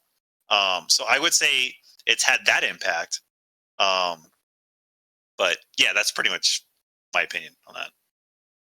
I like how you walked it back there at the end. I did. No, I do like the game. I eventually liked the game a lot, but the first time I played it, I thought, what the hell is this? Like throwing a Hadouken and knowing how to do a Dragon Punch is pretty much worthless in the game now, because all you have to do is drive up your meter and do a hit two buttons and you automatically throw a super combo.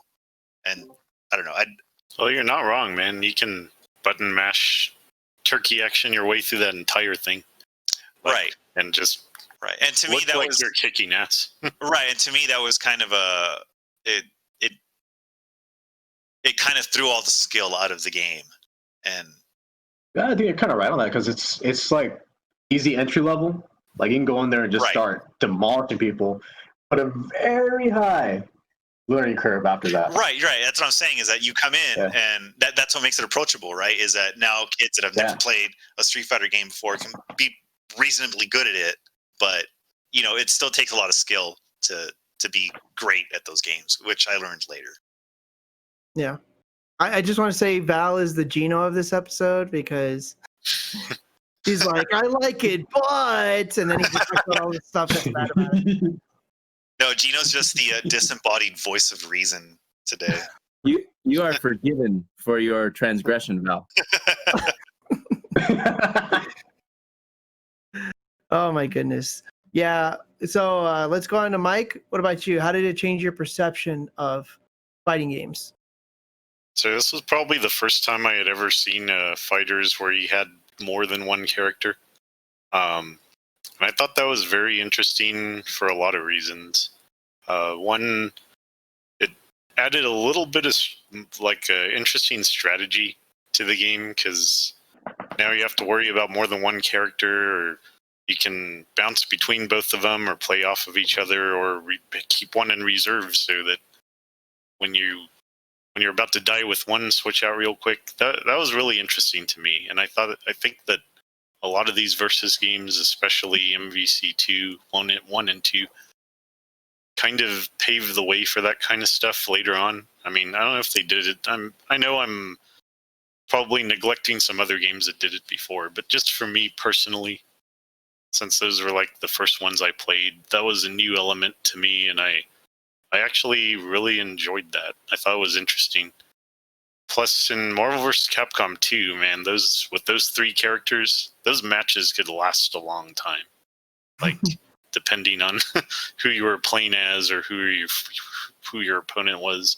I mean, I remember like watching, even just between us playing at each other's houses, like sitting there for like 20 minutes waiting for the controller to be passed sometimes.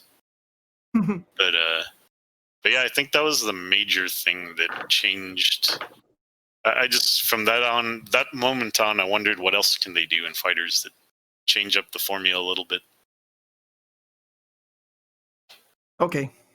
So it seems like Mike's a bigger fan than Val is of the Versus series.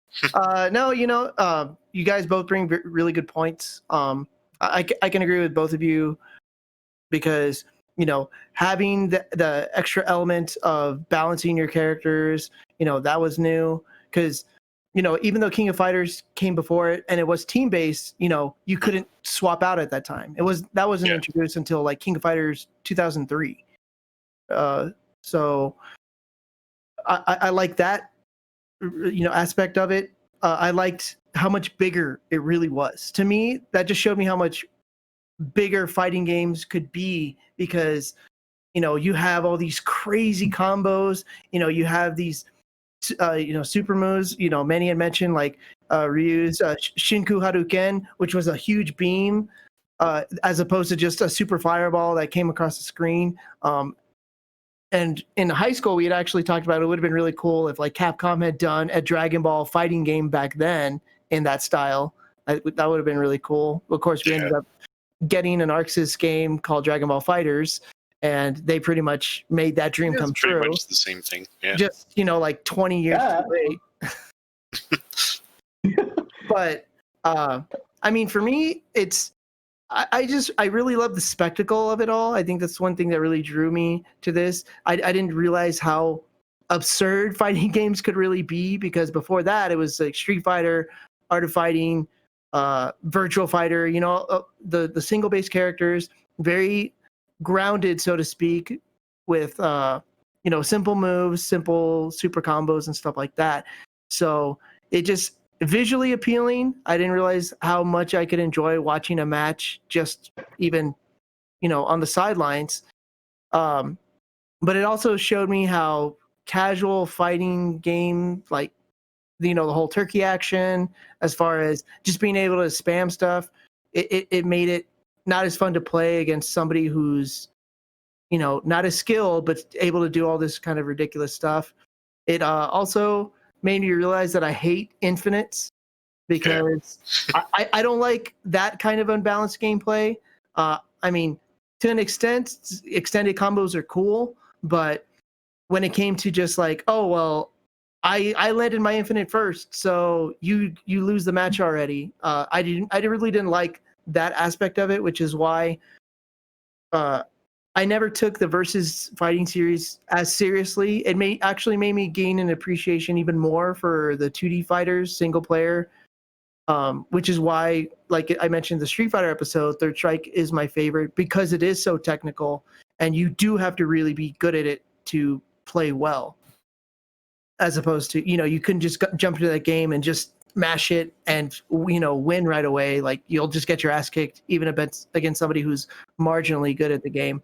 But as far as just jumping in, I think that's actually a fun game just to play casually, whether you like fighting games or not, just because it's so ridiculous. You have all this stuff going on in the screen, and like you said, like the spectacle of it, it's like a celebration of fighting games. I can agree with that. You're just putting in all these elements from all these games that came before it and characters. So that's a good way to put it. It's very fast.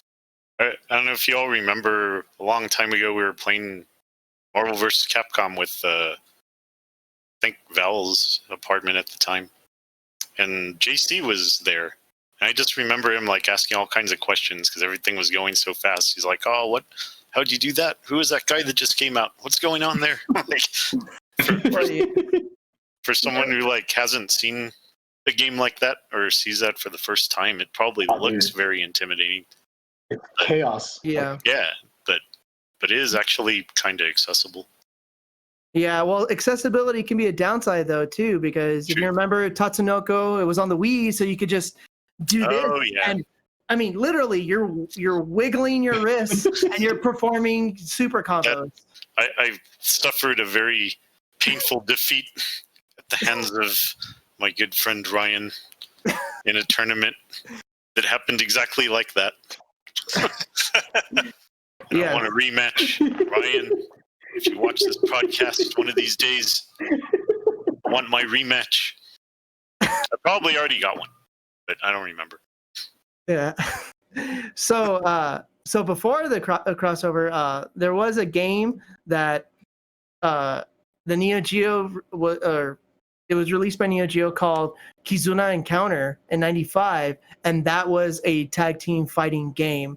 I never played it, but it was tag rules, kind of like Street Fighter Cross Tekken, to where if one lost, then you both lose. Oh, okay. Yeah. Kizuna counter. I have never seen that before. I've never heard of it either. Yeah. Yeah, in X-Men vs. Street Fighter, if you hit hard punch and hard kick together, your other character would come flying in at any time as long as you were, not defending and not knocked down. So, you couldn't interrupt super moves or regular moves with it. Yeah. So your character had to be pretty much standing to be able to tag out to another character. And the character that did get tagged out, so you had your green health and your red health, and depending on how much damage you took and in what capacity, you would recover the red health while that character was tagged out.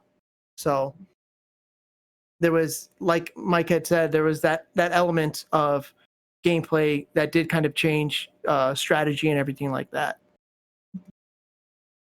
So we move on to our fifth question, which is, what do you think are the pros and cons of the crossover series gameplay? Which we kind of answered with question 4, but let's go ahead and explore that just a little more. If you guys can think of anything else we can add to that. How about you, Mike? So, actually, I have a lot to say on this, sort of. Well, the pros for me is just the creativity of everything. To add on to what I said about to me, I like the additional characters and swapping them out. But just thinking about how people had to make these games, you take SNK and Street Fighter, and you gotta somehow get them all into the same game. How are you gonna, one side or the other is gonna have to be reprogrammed with the game engine for whatever you're making. So, in the case of SBC Chaos, you got all the SNK characters feel natural, but the Street Fighter characters were obviously tweaked a little bit to fit that engine. So I actually kind of like thinking about how people had to go through to design these games and what it was going to have to take to make all this work. And again, just seeing them pull that off just makes me wonder what they're going to do in the future. So I actually really like that aspect of the crossover series. And of course, getting to play as characters that you wouldn't expect to be able to fight against in a game. As far as negative aspects, I do kind of feel that a lot of games are trying to do this now. Mortal Kombat has Freddy Krueger and RoboCop and stuff like that in there. Soul Calibur had Spawn and Link, and now even 2B is in the Soul Calibur roster now. So that part to me seems a little bit of a negative, just because it seems like now it's going into just marketing. If you want to play as this character, you got to buy this game, buy the DLC. I'll be honest, I only own Soul Calibur because I wanted to play as 2B. And that is if she wasn't a character in there, I would not own that game today. So how does she play in Soul Calibur? She's actually a lot of fun, but I'm not a big Soul Calibur fan to begin with, so I didn't stick with it for very long. But I do like her. Oh, she's horrible. I hate fighting against her. Oh, she can do some messed up stuff. flipping and dipping everywhere. Oh yeah. And the one thing I will give that game, though, I know we're not talking about Soul Calibur, is the character creation in it was fun. So I'll have to post a video of it or something, but I did create 2B before they announced that she was going to be in the game. I made my own version of the character before. So that was kind of cool, but I don't know, man. Games like that are different from the Versus series, because the Versus series, I feel, was more... had a clear image of what it wanted to be.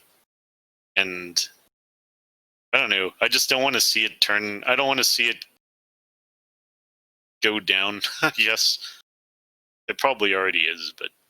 Well, Mike, you mentioned Mortal Kombat, but they had their own crossover with the DC universe, didn't they? Yeah, yep. And to be fair, that game was, at least the storyline of it, I actually enjoyed going through. And the weird thing about that game is a lot of the mechanics in that game are what Mortal Kombat is now. Like, that's where it was introduced. Like, all the Injustice type mechanics, and then the modern day Mortal Kombats. If you play that DC versus Mortal Kombat, I think that's where I first saw, like, that type of Mortal Kombat gameplay. So, I will say that game was a little better thought out, because that one didn't feel like they were just throwing characters in there to make money. Like, they had a single player with a story that actually did make sense if you go through it, you know? Like, I felt that was more of a full game, I guess. Mortal Kombat versus DC? Yeah. Oh, wow. I mean, it's not my favorite game. What are your my favorite game? That one, man. You know what? It's just a gameplay. I think it's too it's unrefined. You know what I mean? Yeah. I think it's like playing an early version of Mortal Kombat 9. But I think actually that's one of the pros, though. Like I'm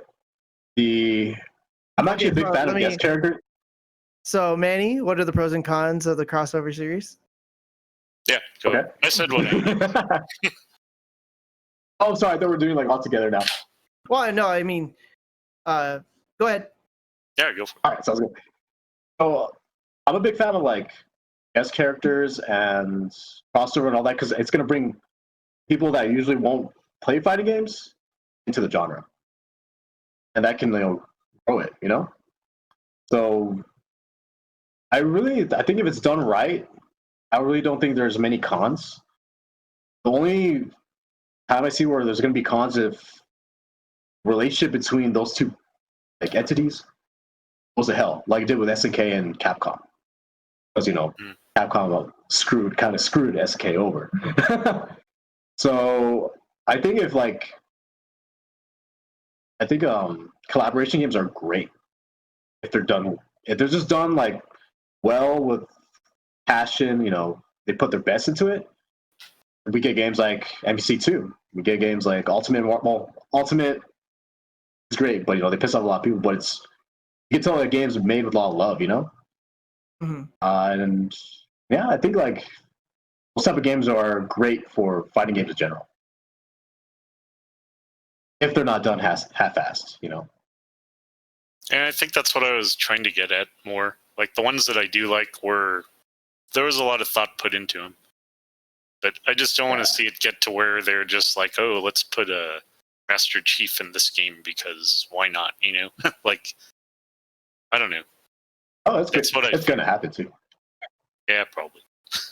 That's kind of how I felt when they put like Yoda and Darth Vader into Soul Calibur. Yeah, exactly. Like, what the hell is that? Like, it just seems so out of place and such a shitty product placement.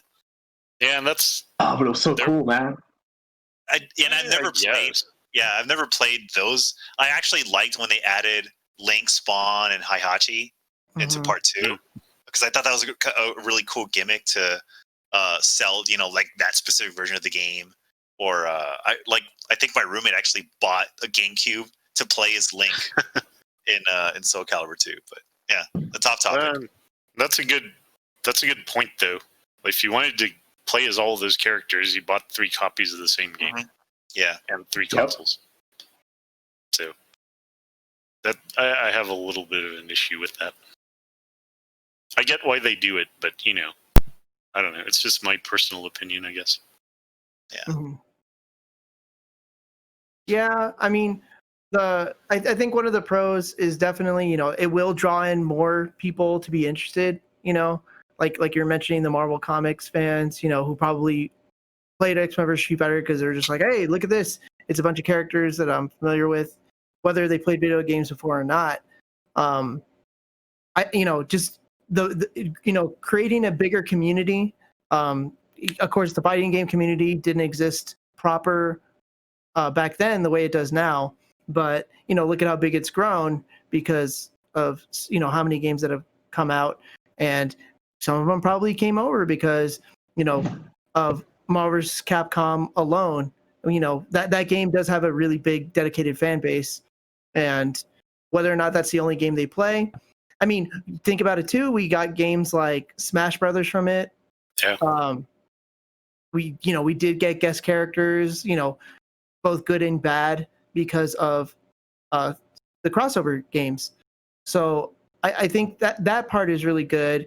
I think it's more just the financial side, like you were mentioning, Mike. That's really where there's problems with it, because companies get greedy. They don't care about putting out something that's quality. They're just, hey, you like this property and you like this property, we're gonna just throw them together. And especially when it comes out like DLC characters and stuff. I mean, they can be done right, but that is a con. Also making it too accessible so that the game itself isn't really high quality. It's just you can button mash and win and stuff like that. Like, that's not really a quality game. It's a fun game, but it's not a quality game to me. So and Val even brought it up earlier where he never played the Marvel vs. Capcom 3 Ultimate or whatever, the final version of the game, because they kept re-releasing it, so that's another that they updated it so soon after and gave you exactly to upgrade the one that you already had. It just you had to buy the whole one 6 months after. Yeah, right. That's really where I'm going with the negative aspect of it. But, well, I was going to bring one up because Manny actually brought up something about compromise, I think, with working with two different parties or two different intellectual properties, right? And correct me if I'm wrong, because I've never played the game and I really don't care to, is the Mortal Kombat versus DC, that you cannot perform a fatality on a DC character. Is that true? That a DC character cannot perform a fatality. Okay, why is that? Like, why is that a thing? It's a fucking Mortal Kombat game that you can't perform a fatality in. Because they don't want Superman to rip someone's head off. Right, exactly. There's the crappy compromise from DC, right? Oh, we don't want kids to look at Superman as a murderer. Well, then don't put him in a game where all you do is murder people. Like, it just seems so absurd. You know what was interesting about that? The Joker, when that game was released, his fatality was him pulling a gun out, and it had it was a fake gun. It just shot a flag that said bang, but then he pulled out a real gun and shot his opponent in the head. They changed that before the game was released. Well, I think it wasn't changed. It's off screen now. That they zoom in. Yeah. Oh yeah, it was off screen. They didn't show it. But then in MK9, I think Shang Tsung just transformed into a clown and did the whole fatality. Proper, the way it would have been. But you know what? If anything, that's a testament as to why the Marvel, the Capcom versus series, is the one we're talking about, and not the Mortal Kombat DC series. True. Yeah. Well, and not to knock DC, but isn't like the Marvel comics like the cooler comics anyway? Like some of those DC characters are just kind of lame, and nobody podcast. Seeing him in a fighting game. Ooh, this is a whole nother podcast. Thing. Come on, Val, you just put a bid. Man, nobody cares about those characters. Okay, so because depends on who. Yes. Yeah. We really got the Capcom versus series get some hate mail because Capcom released X-Men: Children of the Atom. That they got the Marvel license to develop games, which is why we got that. It's possible, if they had gotten the DC license, we would be having a completely different conversation about the same topic, it's just with DC. True. But as far as the characters go in the 90s, the more well-known ones were obviously Marvel, minus the big three from DC, like the Trinity of Batman, Superman, and Wonder Woman. Because Batman was really reintroduced kind of to the mainstream in '89 with Tim Burton's Batman, and then it did get a series. I mean, if Batman alone could have carried a fighting game, they probably would have done it, but they got the Marvel license, so who knows? If I can interrupt here briefly. Sure. So during the 90s, especially the mid 90s, Marvel was actually going bankrupt, and they were in that time period. They were nearing bankruptcy. DC was able to, the comics in general were all hit hard because of the lack of interest in comics. But Marvel in particular made a lot of mistakes, especially going into the 90s about how they're going to handle things. So that's the time period they started selling their properties left and right to all these movie studios. And Capcom was one of the ones that approached them about buying the rights in order to use them in the game. I don't remember reading whether they had approached DC, but I know Marvel was more willing to sell because they needed to make bank in order to make sure that they didn't go bankrupt. So that may be the reason why Marvel was picked as a choice for the fighting game as opposed to DC, simply because Marvel actually needed the money and DC didn't. That's true. I forgot about that. I don't know about popularity. From my understanding, supposedly, people will say that DC was actually more popular, but that's based on, they sold through more comics, but that's probably because they did have better comics. And remember, they did the Death of Superman during that time, which made them a bunch of money. And then, that was such a gimmick. Oh my gosh. It was. That gimmick revitalized comics during the 90s too. Well, what's interesting is that comic made a crap load of money, but then the follow-up Superman comics that they did with like the 4 different Superman and the rebirth of Superman did not. They paled in comparison to those financially. Yeah, those comics were garbage. I mean, oh God. Yeah, that's a whole nother podcast right there. Oh yeah. What are we talking about again? Video games. Oh yeah, right? Video games. SBC versus DC. I don't know. I don't remember anymore. Hey, so wasn't there actually? I'm gonna try and bring it back to the conversation. Wasn't there supposed to be a Capcom versus Sammy crossover at some point? I don't know what that is. Sammy's it's another property. And I'm probably gonna get hate mail today for this because I'm not getting my facts straight. But no, I'll look it up. But I know there was another property that was supposed to cross over with Capcom, and it never happened. But is it like an anime company or?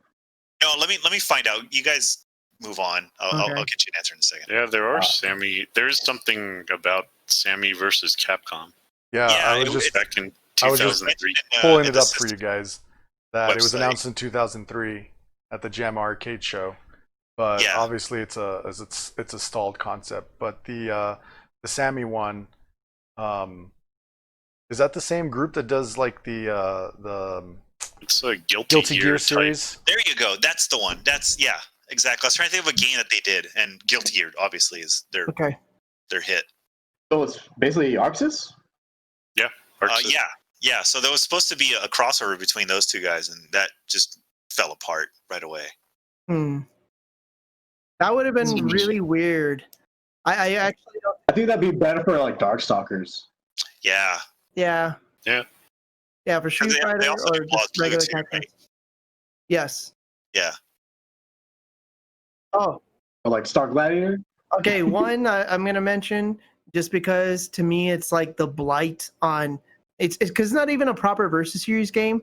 So Capcom did kind of like they were starting with a concept called Capcom Fighting All-Stars, and it was all the like Capcom properties that they were bringing in characters. They had characters like Mike Hager from Final Fight and Ingrid, and of course like Ken Ryu. They had the concept, and it was like 3D models, and it was supposed to be bringing all these characters together. It got canceled like midway through development, and they ended up rushing out the biggest piece of garbage in the Capcom fighting library called Capcom Fighting Evolution. In Japan, it's called Capcom Fighting Jam, and it is a trash, terrible, awful fighting game. It's not even fun to play. It tried to kind of bring in different modes to where it's like Street Fighter 1, Street Fighter Alpha, Street Fighter 3, Street Fighter Red Earth, and then Red Earth and Darkstalkers just thrown in there. And it's this garbage, trash game. It was gifted to me because the dude who bought it for me bought it for $10, cheap ass, and gave it to me. And I was like, this is garbage. So anyway. Yeah, I try to like that game, but man, it's hard to like garbage, Yeah, I think the thing I liked about that game was that they brought Hauser in from Red Earth, that Tyrannosaurus, and that's it. That's pretty cool. That's the only redeeming quality of the game. It's 'cause it sucks. Yeah. Well, see, and I feel like it's a missed opportunity because Mike Hagar has never been in a versus game until Marvel vs. Capcom 3. Even though every other, Guy and Cody have been in Street Fighter Alpha series, they've been in Street Fighter 4, and Cody's in Street Fighter 5. They've had other Final Fight boss characters. They had Abigail, Sodom, Rolento, Poison's in there, Hugo's in there. Starting to think they are Street Fighter characters at this point.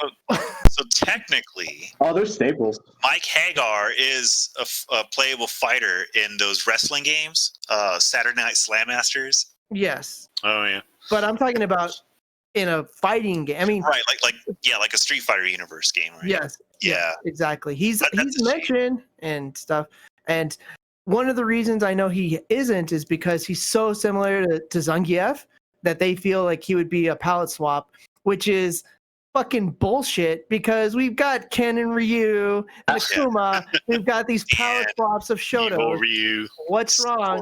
Yeah. Just change up Mike Hagar's move list with give him a couple different moves or just change the properties of them and we can get Hagar in a Street Fighter game because I know I love Hagar. I know Bobby loves Hagar. I know you guys love Final Fight. So bring it. Okay, so this podcast turned into bring all Final Fight into Street Fighter Pro March move. It's almost all there. Hagar especially. Might as well go all in at this point. But at least we did get him in the Marvel vs. Capcom 3 game. And also Infinite, I guess. I think we just switched out Abigail for Hagar. Get rid of Abigail. It was Hagar. So this will actually kind of lead into our last question. So who is on your dream list for your ideal crossover series roster? So think about who's been in it already. Think about who you would like to bring in it, preferably from Marvel or Capcom or SNK and Capcom. Please don't say anything ridiculous well, I would like God in it or something. Yeah, man. Homer Simpson, Luke Goku, Skywalker. Guy. I'm just kidding. That's Kennedy. Yes, absolutely. Number one. Okay. Leon. This is a free for all. Just start throwing out names who you would like to see in there. Nightcrawler. Nightcrawler would be pretty cool. Yeah. Let's see. Leon would be really cool. I agree with that one. Asuda from Asuda's Wrath would be perfect for absolutely. Get rid of Chris Redfield. Rid of him. No, I would actually prefer Jill's original Marvel vs. Capcom 2 version as opposed to her Marvel vs. Capcom 3 version. What about I'm not a fan of Claire from Resident Evil 2? Claire's cool. I like Claire more than Jill, but she's not ballistic like Jill, Yeah, just she hasn't been in one, and we've already had even Wesker's in one of the games. Yeah. Did they ever put Nemesis in He's any in Ultimate Marvel and in Marvel vs. Capcom Infinite. So that would have been my answer. I just didn't know he was in there, but I would have said that, or maybe the Licker, Resident Evil. Interesting. That'd be actually kind of interesting. Yeah. I think that'd be a very unique character to play as. Before we continue on, guys, what they would say, I know we didn't bring it up, but Marvel's Capcom Infinite, you guys, if you play it, you'll love it. Trust me. As bad as it looks, it's a great game. Yeah, I've seen gameplay of it. And I even own it. I have no interest in actually playing it. The only reason I really own it is because I was able to find a collector's edition for $50. And being a collector, and it is part of the Marvel series, unfortunately. Did you get the Infinity Stones? You mean the plastic eggs in a the Easter eggs? Inside of a box? Yeah, I did get the Easter eggs. But the statues are pretty decent, and I have a statue of Mega Man X because of it now, which nice. of the one game that Mega Man X, as opposed to Mega Man, is in, it's the worst versus game. Not gameplay wise, it's good, dude. Gameplay, but yeah, overall, absolutely the worst. Yeah. As far as who I would want from a Capcom game, obviously Mike Hagar has to be in there.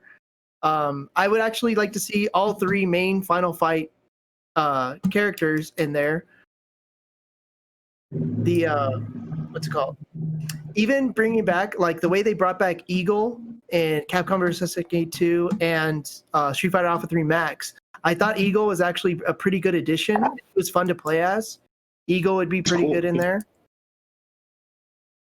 Did I mention earlier Leon S. Kennedy? I just wanted to make sure that it gets out there. Okay, but here's the question. Which Leon? Would you have Resident Evil 2 Leon or Resident Evil 4 Leon? With or without jacket?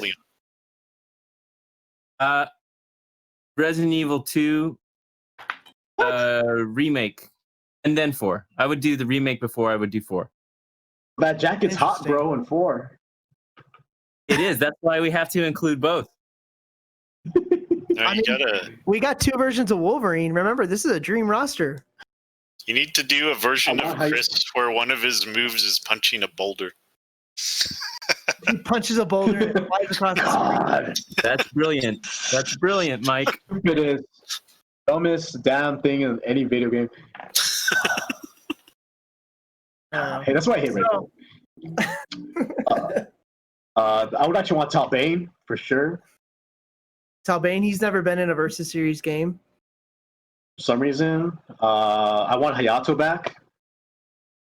Hayato was really, really cool. I want Ryu, or not Ryu from Street Fighter, but Ryo from SVC Chaos. But from SVC Chaos, because when you go to like the later King of Fighter games, he's not as good. No, I think his best versions were probably like 2002, Dream Match, and SVC. Yeah.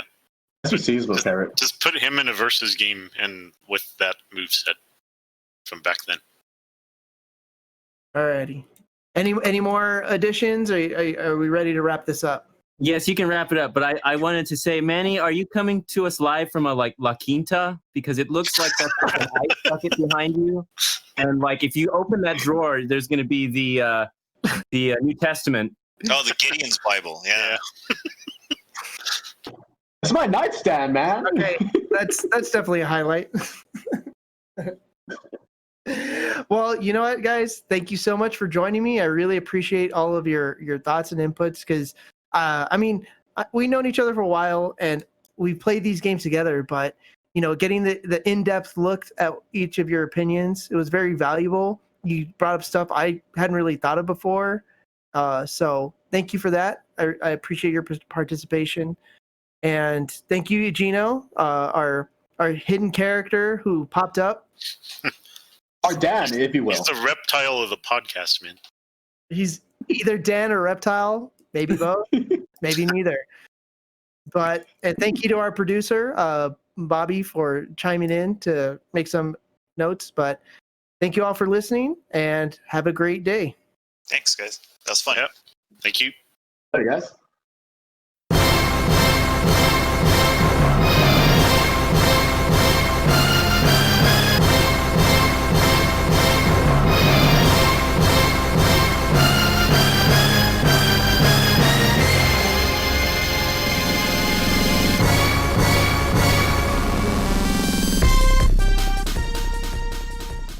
And there you have it, the definitive word on what makes the Capcom vs. series work. Who am I kidding? Nothing we say is definitive, but hopefully you found it entertaining. The great thing about this series is that the variety of games can appeal to almost anyone, whether you are a fan of fighting games or not. The combination of bankable character rosters and the easy-to-learn, hard-to-master gameplay mechanics creates a very approachable experience while keeping players engaged long-term, and yes, that includes Marvel vs. Capcom Infinite. Don't be a hater, love what you love. Well, thank you for tuning in. We'll be back soon with an episode on the games and most everyone's favorite space opera media empire, Star Wars. Peace!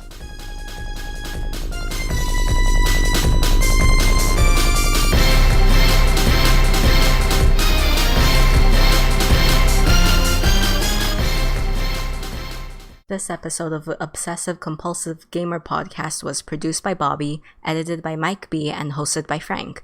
If you would like to know more about the music used in this episode, please check the link in the description. Thanks for watching and listening. Check out our website at ocgamer.org for more episodes and articles on gaming.